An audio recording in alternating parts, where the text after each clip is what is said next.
2017 में लखीमपुर खीरी जिले के पलिया विधानसभा क्षेत्र से इस बार फिर से अपने पुराने विधायक रोमी साहनी जी मैदान में हैं। पिछली बार हाथी चुनाव चिन्ह लेकर मैदान में पहली बार राजनीति में उतरे और इलेक्शन में उतरे रोमी साहनी जी इस बार कमल के फूल को खिलाने में लगे हैं।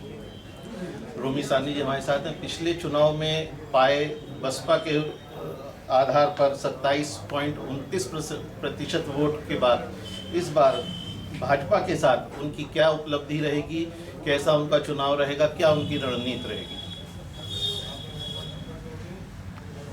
मेरी कोई रणनीति, हमने पूरी ईमानदारी से 5 साल काम किया है। 5 साल में 86 गांव में बिजली लगवाने का काम किया, जो उत्तर प्रदेश में इतिहास हो गया, रिकॉर्ड हो गया। मैं विपक्ष में विधायक था, जहाँ जहाँ गरीबों को दुख तकलीफ पहुँची मैं पहुँचा।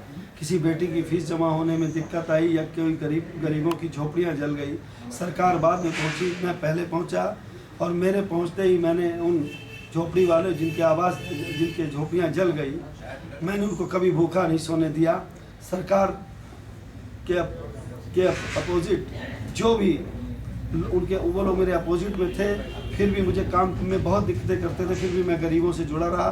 कभी रिक्शे वाला भी मेरे घर आया तो मैंने उसको बाहर खड़ा नहीं होने दिया। रोमी कमल को थामा है, कमल को अपने हाथ में। कमल को पिछली बार कुल 11% वोट मिले थे यहाँ पर और आपको मिले थे 27%। 27% की जगह आपने 11% के कमल को लेकर उस वोट की भरपाई 16% की आप कैसे करेंगे? मैं आपको ये बताना चाहता हूँ कि 11 मार्च को बक्से खुलेंगे, आप भी वहाँ होंगे और मैं भी यहाँ होऊंगा। इस बार भारतीय जनता पार्टी को पलिया विधानसभा से जितना भी वोट मिलेगा उसका 54% यानी कि दुगना वोट भारतीय जनता पार्टी कमल के खाते में जाएगा। एक तो नरेंद्र मोदी जी की लहर चल रही है और दूसरा मैंने जो काम किया है, ईमानदारी से लोगों की सेवा की है, गरीबों के काम आया हूँ। सारा पलिया विधानसभा का गरीब आज मेरे साथ खड़ा है और वो कमल के साथ चुनाव मैदान में उतरे रोमी साहनी जी को उम्मीद है कि पिछली बार के 27% पाए मतों को वो इस बार दूना कर देंगे।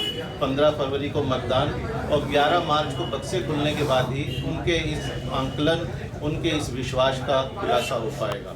माई लखीमपुर खीरी .com से संजीव पाहवा, सहयोगी राजेश शर्मा के साथ। धन्यवाद।